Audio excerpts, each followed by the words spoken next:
चलिए hello students है, good morning. और स्टार्ट करें हम लोग। ठीक है, कल आपका टॉपिक जो हम लोग का टॉपिक रिलेशन कल खत्म हो गया था। आज हम लोग एक नया टॉपिक शुरुआत कर रहे हैं, फंक्शंस। आज हम लोग एक नया टॉपिक के साथ शुरुआत कर रहे हैं, फंक्शंस।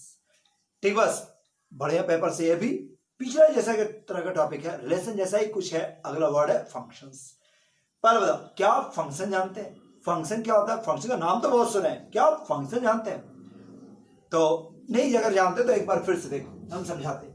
अगर मान लो दो वेरिएबल है एक्स और वाई, ठीक, बस एक्स और वाई दो वेरिएबल्स है, दोनों एक दूसरे पर डिपेंड्स कर रहा है, ठीक है। देखो इसके और पहले आओ, क्या आप वर्ड समझते हैं कांस्टेंट और वेरिएबल? तो पहला वर्ड कांस्टेंट वेरिएबल मतलब वो वैल्यूज, वो मैथमेटिकल टर्म जिसका न्यूमेरिकल वैल्यू सेम रहे, हर जगह उसका वैल्यू सेम रहे, उसको कह सकते हैं कांस्टेंट। और जिसका मान बदल जाए वो वेरिएबल। ये तो समझ में आ गया। बस वेरिएबल दो तरह का, एक इंडिपेंडेंट और दूसरा डिपेंडेंट, जैसा नाम से समझ में आ रहा होगा। ठीक है, मतलब वो वेरिएबल जो किसी दूसरे वेरिएबल पर डिपेंड करता है उसको हम लोग कह सकते हैं डिपेंडेंट वेरिएबल। जो डिपेंड नहीं करता है they are called independent variables. वैसा वेरिएबल जो किसी दूसरे वेरिएबल पर डिपेंड करे वो आपका डिपेंडेंट, जो नहीं करे वो इंडिपेंडेंट। जैसे ये एग्जांपल देखो, y बराबर 2x + 3। यहां पर दो वेरिएबल आपका x और y। अब तुम्हें x और y के बारे में बात करो, ठीक है। अगर हमको इसका ग्राफ कभी बनाने की जरूरत पड़े तो हम लोग कैसे बनाते थे? हम लोग टेबल बनाते हैं, x का कॉलम बनाते हैं, y का कॉलम बनाते हैं।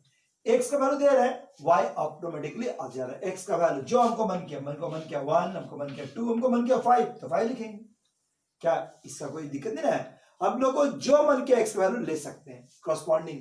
क्या y के बारे में वैसा बोल सकते हैं? नहीं। अगर हम x का वैल्यू 1 ले लिए तो फिक्स है कि y का वैल्यू 5 ही आएगा, मेरा चॉइस का नहीं है। x का वैल्यू 2 ले रहे तो ये 7 आएगा, x का वैल्यू 5 ले रहे तो ये 13 आएगा। तो यहां पर x क्या है, आप कुछ भी लेने के लिए फ्री है। So x is called independent variable और y is called dependent variable। ठीक, बस अब y x पर डिपेंड कर रहा है, ये बात तो समझ में आ गया। लेकिन कैसे डिपेंड कर रहा है, किस रूल से डिपेंड कर रहा है? क्या रूल है कि आप x का जो भी मान देंगे हम सबसे पहले उसमें 2 गुना करेंगे प्लस उसके साथ 3 जोड़ेंगे तभी हमको y मिलेगा। तो ये जो रूल है कि हम पहले x के वैल्यू में 2 गुना करेंगे उसमें 3 जोड़ेंगे तो ही हमको y मिल सकता है। This rule is known as functions. यही आपका फंक्शंस। ठीक है, किताबी डिफरेंशियल नहीं है, समझ के लिए बात करें, कहीं पे आप बोलिए नहीं, लेकिन हाँ एकदम समझ के लिए बात करें कि वो rule, the rule by which dependent variable depends upon independent variable is called functions. यानी हम नहीं कह सकते कि function is the rule by which dependent variable depends upon independent variable. लिखो स्टेटमेंट हेडिंग द फंक्शंस। ठीक है, बस लिखो फंक्शन में डिफरेंशियल लिखा रहे हैं। ठीक, बस कहीं बोलने के लिए नहीं, समझने के लिए कि फंक्शन इज द, कहीं पूरा डिफरेंशियल ये नहीं, ये थोड़ा सा इनकम्प्लीट है, लेकिन अभी हम पूरा बोल भी नहीं सकते। यही फायदा है कि function is the rule by which dependent variable depends upon independent variable. Function वो रूल है जिससे डिपेंडेंट वेरिएबल किसी इंडिपेंडेंट वेरिएबल पर निर्भर करता है। एग्जाम्पल के तौर पर y बराबर 3x + 5। यहां पर x कैसा है तो इंडिपेंडेंट और y कैसा है डिपेंडेंट। तो यहां पर y किस पर डिपेंड कर रहा है? x पर। किस रूल से, किस नियम से? कि हम जो भी x का वैल्यू देंगे उसमें 3 गुना कर दें और उसके साथ हम 5 जोड़ देंगे तभी हमको y मिलेगा। ठीक है, बस तो ये जो रूल है इस रूल को हम लोग कह सकते हैं फंक्शन। हियर ये लिखे, here in order to find y, in order to find y को ज्ञात करने के लिए we have to multiply 3 we have to multiply 3 with x के साथ हमको 3 गुना करना पड़ेगा and add 5 with the result और रिजल्ट के साथ 5 जोड़ना होगा। ठीक है, add 5 with the result। This rule देखो, और ठीक है, in order to find y we have to multiply 3 with x and add 5 with the result. This rule is known as function. इसी रूल को हम लोग कर सकते हैं फंक्शन। अभी के लिए आपके लिए यही डिफिनेशन सही है। This rule is known as functions. अरे बस 10 रूल को ही हम लोग कर सकते हैं फंक्शन। वो rule by which dependent variable depends upon independent variable is called functions. हो जाए बस 11th में यही पढ़े थे, यही है फंक्शंस। अब आगे, अब इसमें एक वर्ड आता है डोमेन और रेंज। डोमेन और रेंज, ठीक है, देखो यहां पर y x पर डिपेंड कर रहे थे, हम लोग उसको ऐसा लिख सकते हैं शॉर्ट में कि y is the function of x। y f x का फंक्शन माने y x पर निर्भर करता है। ये जरूरी कि f लिखे, g भी लिखा जा सकता है, h भी लिखा जा सकता है। पढ़ने का तरीका है कि y is the function of x। g h i j को जो लिखना चाहिए लिख दो, मतलब वही होता है। ठीक है, अब आगे, अब यहां से हम आगे बढ़ने का कोशिश कर रहे हैं। डोमेन और रेंज, हम लोग को डोमेन और रेंज नहीं पढ़ाना है, लेकिन बिना जाने आप नहीं कर सकते।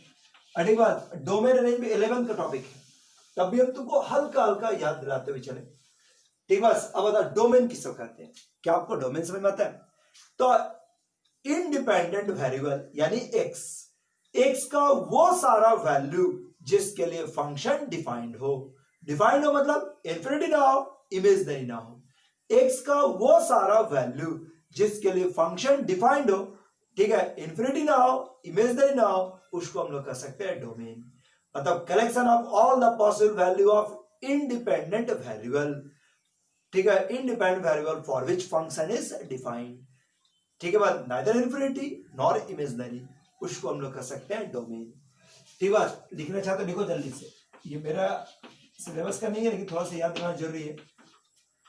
ठीक है, collection of all the possible value, collection of all the possible value, all the possible value, collection of all the possible value of independent variable, independent variable, collection of all the possible value of independent variable, independent variable का जितना सारा possible value हो सकता है, collection of all the possible value of independent variable is called functions।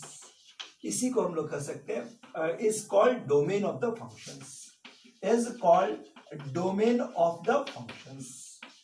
अगली बात, x का जितना भी वैल्यू पॉसिबल होगा, मतलब किसी इंडिपेंडेंट वेरिएबल का जितना भी वैल्यू पॉसिबल हो सकता है, उनके कलेक्शन को हम लोग कह सकते हैं डोमेन। डोमेन क्या है? तो collection of all the possible value of independent variable, किसी इंडिपेंडेंट वेरिएबल का जितना भी वैल्यू पॉसिबल होगा, उनके कलेक्शन कह सकते हैं डोमेन। इसी प्रकार से रेंज क्या है? तो collection of all the possible value of dependent variable, collection of all the possible value, all the possible value of a dependent variable, dependent variable यानी कि सिंपल एग्जांपल में y, dependent variable is called range of the function, is called range of the functions। ठीक है, बस और x का independent variable जितना value possible होगा उसके कलेक्शन को डोमेन, और डिपेंडेंट वेरिएबल का जितना पॉसिबल वैल्यू होगा उसके कलेक्शन को कह सकते हैं रेंज। यही है डोमेन और रेंज। ठीक, बस एग्जांपल से समझा। देखो y बराबर कहीं पर लिखा हुआ है 3x प्लस 1, y बराबर 3x प्लस 1, साथ में लिखा हुआ है कि x is the natural number and x lies between natural number and which is less than 6, जो 6 से छोटा है। अब कहा जाए कि इसका डोमेन और रेंज, तो तुरंत आप टेबल बना सकते हैं। अरे बस टेबल बना लीजिए, एक्स और वाई का कॉलम हम बनाते हैं, हर बार जरूरी नहीं हम तुमको समझा रहे केवल। अब एक्स का बताओ क्या क्या आप ले सकते हैं? तो इस बार एक्स रेस्ट्रिक्टेड है कि हम लोग केवल नेचुरल नंबर ले सकते हैं, वो भी वो नेचुरल नंबर जो एक से छोटा है। तो बताओ एक्स का जितना वैल्यू पॉसिबल है, क्या पॉसिबल है? 1 2 3 4 5, क्या और वैल्यू पॉसिबल है? नहीं, यही 5 वैल्यू पॉसिबल है। क्रॉसपॉन्डिंग y का वैल्यू निकाल लो। सो कितना हो गया? ये हो गया आपका 4 4, ये हो गया आपका 7, this is 10, this is 13, this is 16। ठीक है, बस तो यहां पर x का यही 5 वैल्यू पॉसिबल है और इन्हीं के कलेक्शन को कर सकते हैं डोमेन। सो डोमेन क्या हो जाएगा, तो दिस इज 1 2 3 4 5, ठीक है। रेंज रेंज क्या हो जाएगा, तो 4 7 10 13 और ये 16, यही है डोमेन और रेंज, ठीक। बस और कुछ प्रैक्टिस करना चाहे तो हम डोमेन का पहले प्रैक्टिस कराते हैं, फिर रेंज। देखो डोमेन हम लोग का 11 में पढ़ना था, अभी हमको डोमेन निकालने नहीं के बराबर आएगा। 2-3 क्वेश्चन में आ सकता है, नहीं तो डोमेन उतना नहीं आएगा। डोमेन हम लोग का ऑलरेडी निकाल के दिया रहता है, डोमेन हम लोग को ऑलरेडी निकाल दिया रहता है, तब भी हम थोड़ा डोमेन का प्रैक्टिस करें। तो देखो आपको पढ़ा हुआ है, आप जानते हैं क्या, जैसे मान लो ये है x+4 और x-3, ठीक। बस कहा इसका डोमेन निकाल दीजिए। तो डोमेन में हम लोग क्या पढ़ते हैं, x का वो सारा वैल्यू जिसके लिए फंक्शन डिफाइंड हो। डिफाइंड होने का मतलब इंफिनिटी ना हो, इमेजनरी ना हो। इंफिनिटी ना, ये रियल वैल्यू फंक्शन है, कोई कंडीशन नहीं दिया था, मतलब सारा का बात कर, वर्ल्ड का सारा नंबर इनफिनिट से इनफिनिट के बीच के बारे में सोचो। x का वो सारा वैल्यू जिसके लिए फंक्शन डिफाइंड हो, ठीक। बस डिफाइंड हो, इंफिनिटी ना हो, इमेजनरी ना हो, मतलब ये क्या हो सकता है, इसका डोमेन क्या होगा।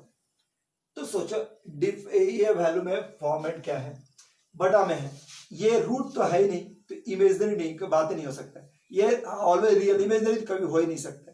हम लोग क्या चाहिए, इमेजनरी ना हो, इन्फिनिटी ना हो, इमेजनरी ना हो, इन्फिनिटी ना हो, इमेजनरी तो नहीं हो सकता। इन्फिनिटी के बारे में क्या चेक करना, इन्फिनिटी कब होता है, जब बटा वाला 0 आ जाए।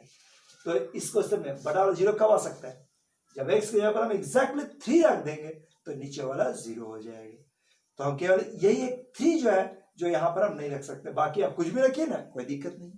तो बताओ डोमेन क्या हुआ, तो x का सारा वैल्यू, आंसर क्या लिखा है, -∞ से ∞ तक सारा, बस एक्सेप्ट 3।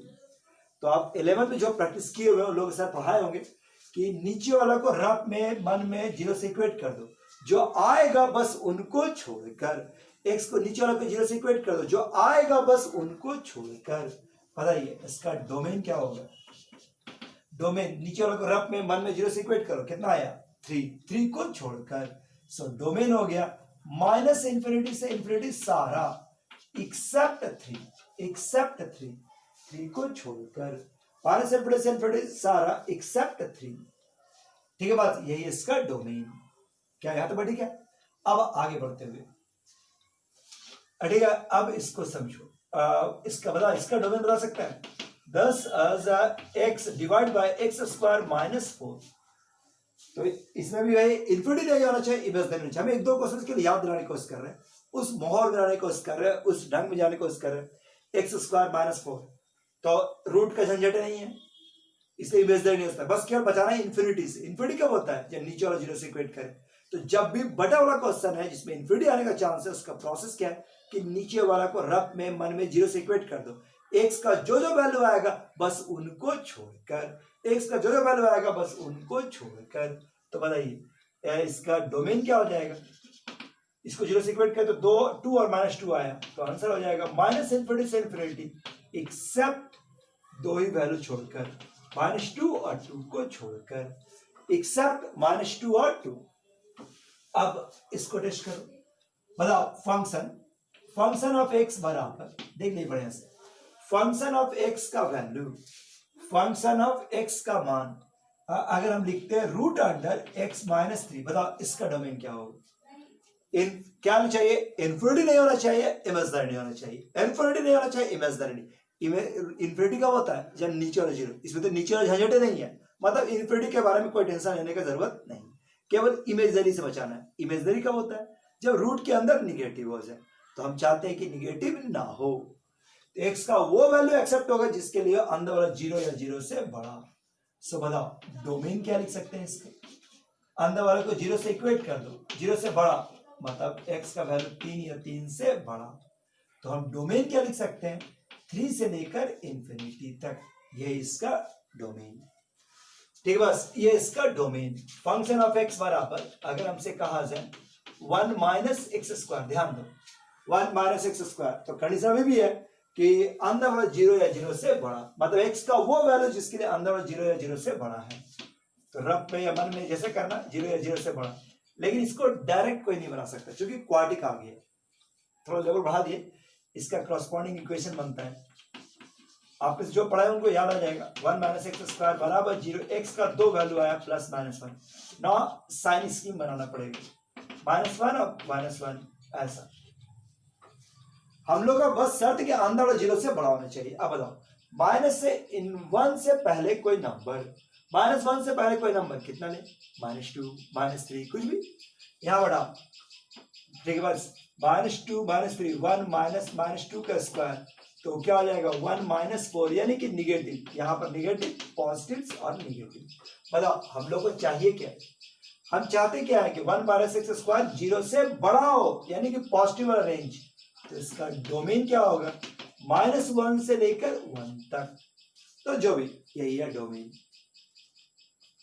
जो नहीं पढ़ा उनको दिक्कत तो घबराइए नहीं, बस अपने को समझो क्या, एक्स का वो सारा वैल्यू, एक भी छूटना नहीं चाहिए, वो सारा वैल्यू जिसके लिए डिफाइंड हो, मतलब इन्फिनिटी ना हो, इमेजिनरी ना हो, ठीक है। अब ज्यादा नहीं कर सकते। अब आगे आइए रेंज। क्या आप रेंज निकालने का मेथड जानते हैं? ये हम लोग को 12 में सीखना है, क्योंकि इसका जरूरत हमको तुरंत पड़ेगा। डोमेन तो दिया रहता है, रेंज दिया नहीं रहेगा। तो रेंज, तो हम टॉपिक एज कर रहे हैं how to find range. Heading बनाओ, how to find range, how to find range of the functions. अब किसी भी फंक्शन का रेंज जो है वो उसके डोमेन पर डिपेंड करता है। किसी भी फंक्शन का जो रेंज होगा उसके डोमेन पर, जैसा डोमेन उसी तरह का रूल, जैसा डोमेन उसी तरह का रूल। तो हम उतना चौड़ा बोर्ड नहीं एक साथ नहीं बना सकते, एक एक करके शुरुआत करते हैं। केस नंबर 1 कि domain is the discrete set, domain is discrete set, discrete set, discrete set समझता है, कॉमा कॉमा क्या रहता है, जैसे 1, 2, 3, 4 ऐसा वाला डोमेन रहेगा। फाइनाइट रहे या इनफाइनाइट रहे कोई दिक्कत नहीं है, इनफाइनाइट जैसे नेचुरल नंबर करेक्शन है, तो 1, 2, 3, 4, 5 कहां तक, इन्फिनिटी तक। इसलिए इनफाइनाइट नहीं सोचना, फाइनाइट नहीं सोचना, केवल इतना ही है कि कॉमा कॉमा करके एलिमेंट रहेगा, मतलब हम वेल डिस्टिंग्विश उनको कर सकते हैं। सो ये देखो, domain is the discrete set, domain is the discrete set. So ऐसा, तो रेंज निकालने का मेथड क्या है, रेंज, रेंज क्या होगा, तो रेंज निकालने के तरीके, put the value of domain in the function, put the value of domain, domain in the function, in the function 1 by 1, एक एक करते हुए फंक्शन 1 by 1, और अब अपना रेंज निकाल दो। बस इतने ही है। एग्जांपल के तौर पर, एग्जांपल के तौर पर मान लो एक फंक्शन है, अब इसका फंक्शन ऑफ एक्स बराबर एक्स स्क्वायर -1 है, ठीक है। इसका डोमेन तुमको बताएं कि देखिए इसका डोमेन है जैसे 1, 3 और 5, ये इसका 3 डोमेन है, तो क्या आप रेंज निकाल सकते, यही कॉमा कॉमा करके रहा तो रेंज क्या आ जाएगा, रेंज हो जाएगा बस इसका यहां बन रहा 1 स्क्वायर -1 0, 3 बढ़ा है यानी कि 8, 5 बढ़ा है यानी कि 24, इतना ही हो गया रेंज, यही हो गया रेंज। फिर से देख लेते हैं एक बार, ठीक है। बस एक बार फिर से देख लो, जैसे कि अब मान लो ऐसा रहे, फंक्शन ऑफ एक्स बराबर 3cx कहेगा, इसका डोमेन मैंने रेंज निकाल दो। तो बताओ सबसे पहले डोमेन सोचना होगा, मतलब इसका डोमेन क्या हो सकता है। हम लोग अगर एनसीआर कभी पढ़े तो मालूम है कि एक्स का जो वैल्यू है हमेशा इंटीजर होना चाहिए, साथ में इससे छोटा, पॉजिटिव इंटीजर 0 या पॉजिटिव इंटीजर होल नंबर होना चाहिए, लेकिन इससे छोटा या बराबर। तो बताओ एक्स का मान क्या क्या हो सकता है, एक्स की जगह पर आप 0 रख सकते हैं, आप 1 रख सकते हैं, आप 2 और 3, बस, क्योंकि होल नंबर होना चाहिए, होल नंबर 0 से होता है और साथ में इससे बड़ा नहीं होना चाहिए। अब बताओ क्या आप रेंज निकाल सकते हैं, 3c0 यानी कि 1, 3c1 यानी कि 3, 3c2 इसका मान भी 3, 3c3 का मान 1, तो यही इसका रेंज होगा। सो ये डोमेन और ये इसका रेंज। लीजिए ये आपका फर्स्ट टाइप था। अब आओ second type, type case number 2, ठीक है। केस नंबर 2, डोमेन इज, ठीक है, is a finite interval, domain में फाइनाइट इंटरवल आएगा, इंटरवल, ठीक है। Domain is a finite interval, जैसे लिखा आएगा -2 to 2, -7 से लेकर 11 तक, 2 से लेकर 10 तक, ऐसा कुछ डिजिट रहेगा। तो रूल क्या है, ऐसा क्वेश्चन को बनाने का तरीका क्या है, रेंज निकालने का तरीका कैसे होगा, तो सीखो। रेंज में तुम्हारे पास क्या है, सबसे पहले देखो रेंज ऑफ इनफाइनाइट आ गया, तो find absolute maxima and minimum, absolute maxima and minima. क्या आपको कैलकुलस वाला याद है, एब्सोल्यूट मैक्सिमा और मिनिमा कैसे निकालते हैं? Find absolute maxima and minima, find absolute maxima and minima. Example के तौर पर, जैसे अगर आपसे कहा जाए कि फंक्शन ऑफ एक्स बराबर अडिबस function of x is equal to root under 16 minus x square, और डोमेन दे दिया जाए -4 से 4, -4 से 4, ठीक बस, और कहा जाए इसका रेंज निकाल दीजिए। तो डोमेन जैसे देखें -4 to 5, यानी कि एक फाइनाइट इंटरवल हो गया, एक फाइनाइट इंटरवल हो गया। तो आप एब्सोल्यूट मैक्सिमम मिनिमम, क्या आपका एब्सोल्यूट मैक्सिमम मिनिमम याद है? प्रोसेस क्या था कि सबसे पहले एफ डैश एक्स निकालेंगे, निकालो रूट अंडर स्टार, तो 1/2 16 माइनस एक्स स्क्वायर और 0 माइनस 2x, तो ये हो गया 2x। एफ डैश एक्स निकाले to get critical points, to get critical point निकालने का तरीका था 2 cancel, minus X divide by root under 16 minus x square बराबर 0। सो एक्स का मान क्या आ गया? 0। याद करो प्रोसेस, ठीक है, ये क्रिटिकल पॉइंट्स आ गया। अब ये जो बाउंड्री था और 0 को क्वेश्चन में बढ़ाओ, आपको एब्सोल्यूट मैक्सिमम और मिनिमम मिल जाएगा। एफ ऑफ -4 बढ़ा, -4 बढ़ाए 16 माइनस 16 यानी कि 0, F4 बढ़ाए ये भी 0, और F4 0 बढ़ाए तो 16 माइनस 0 यानी कि 4। सो देखिए 0 0 और 4, बोला मिनिमम वैल्यू कितना? 0, मैक्सिमम वैल्यू कितना? 4, मिनिमम कितना? 0, मैक्सिमम कितना हो गया? 4। सो रेंज आप डिक्लेयर कर सकते हैं, देखिए range is equal to 0 to 4, range हो गया 0 to 4, ये इसका तरीका। तो जब भी अगर फाइनाइट इंटरवल रहे तो बनाने का तरीका कुछ ऐसा होगा, 0 to 4। इसको जल्दी से नोट कर लो, फिर या स्क्रीनशॉट ले लो, आगे बढ़ते हैं।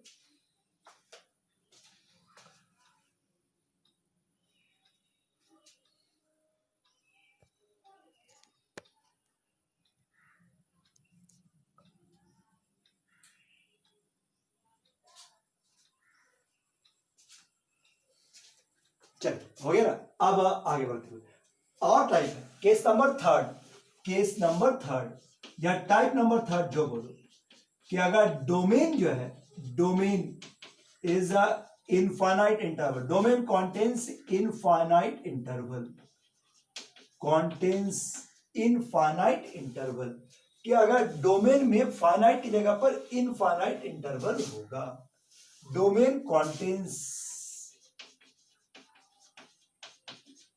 इनफाइनाइट इंटरवल, मतलब इंफिनिटी शामिल रहेगा, डोमेन में इंफिनिटी शामिल रहेगा, तो प्रोसेस क्या होगा? लेट फंक्शन ऑफ एक्स बराबर वाई, फंक्शन ऑफ एक्स को वाई मान लेंगे, let function of x is equal to Y, बोलिए अब क्या? फंक्शन ऑफ एक्स बराबर वाई। दूसरा फाइंड एक्स, एक्स का वैल्यू निकालेंगे इन टर्म्स ऑफ वाई, वो x का वैल्यू y के टर्म्स में निकाल लेंगे, find x in terms of y।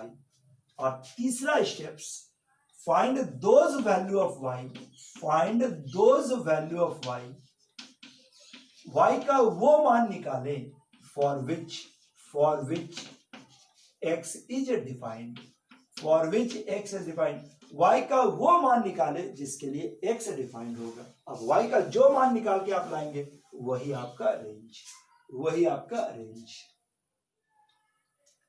क्या है बात? ठीक है, एकदम सीरियस कॉन्सेप्ट है। आप एक एग्जांपल से समझिए, जैसा फंक्शन ऑफ एक्स बराबर, फंक्शन ऑफ एक्स बराबर this is x square plus 25, ठीक है, इसका डोमेन अगर बात करेंगे तो डोमेन क्या है? -इंफिनिटी से इंफिनिटी, ठीक, बस कैसा इंटरवल? एक भी इंफिनिटी हो गया तो इनफाइनाइट इंटरवल, जरूरी दोनों हो, एक भी हो गया तो इनफाइनाइट इंटरवल। तो बताओ रेंज निकालने का तरीका क्या है? लेट फंक्शन ऑफ एक्स यानी एक्स स्क्वायर प्लस 25 बराबर वाई, सो एक्स का वैल्यू कितना हो गया? Root under Y -25, root under Y -25, ठीक, बस यहां पर दो वैल्यू हो सकता था।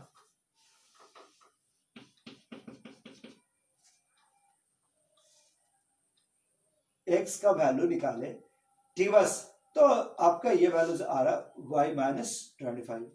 अब बताओ x का वो वैल्यू, y का वो वैल्यू जिसके लिए f(x) डिफाइंड है, मतलब x कब डिफाइंड होगा, जब रूट के अंदर वाला क्वांटिटी 0 से बड़ा हो या 0 के बराबर हो, निगेटिव हो तो संभव ही नहीं है।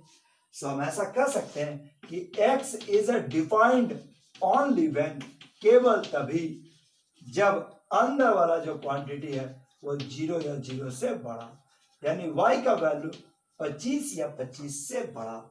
सो बताइए रेंज क्या हो जाएगा, रेंज यानी y का मान 25 या 25 से बड़ा, सो 25 से लेकर इंफिनिटी तक।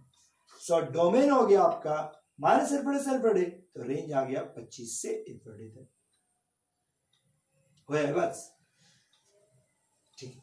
अब चौथा टाइप है कॉमन सेंस, टाइप 4,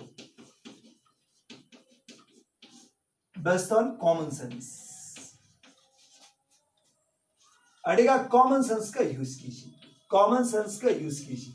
डोमेन को डायरेक्ट बढ़ा बढ़ा के आप रेंज निकाल सकते हैं, डोमेन को एक्स लेगा पर डायरेक्ट बढ़ा कर रेंज निकाल सकते हैं, लेकिन कॉमन सेंस के साथ हम आपको समझाते हैं।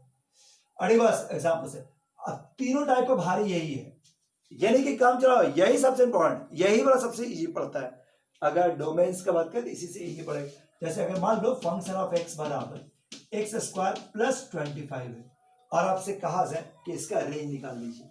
डोमेन आप देखें कि डोमेन क्या था इसका, माइनस इनफिनिटी से इनफिनिटी। रेंज का कभी जरूरत पड़ जाए तो कुछ नहीं करना, सीधे डायरेक्ट बढ़ा लो, माइनस इनफिनिटी से इनफिनिटी का होल स्क्वायर प्लस 25। अब तुम कॉमन सेंस, मैथ का सेंस है तो बताओ, निगेटिव माइनस इनफिनिटी से इनफिनिटी का कोई होल स्क्वायर कर दे, माइनस इनफिनिटी से लेकर इनफिनिटी तक के नंबर का होल स्क्वायर कर दे तो क्या आएगा, 0 से इनफिनिटी। माइनस इनफिनिटी से इनफिनिटी का होल स्क्वायर कर देंगे तो आ जाएगा 0 से इनफिनिटी। कोई डाउट है तो पूछ लो। माइनस इनफिनिटी से इनफिनिटी के बीच का सारा नंबर को कोई होल स्क्वायर करेगा तो आया क्या, 0 से इनफिनिटी। अब प्लस 25 जोड़े, 25 0 के साथ जुटेगा तो 25, इनफिनिटी के साथ जुटेगा तो इनफिनिटी। सो सीधे आप रेंज निकाल सकते हैं 10,25 टू इनफिनिटी। तो कॉमन सेंस बहुत काम का है।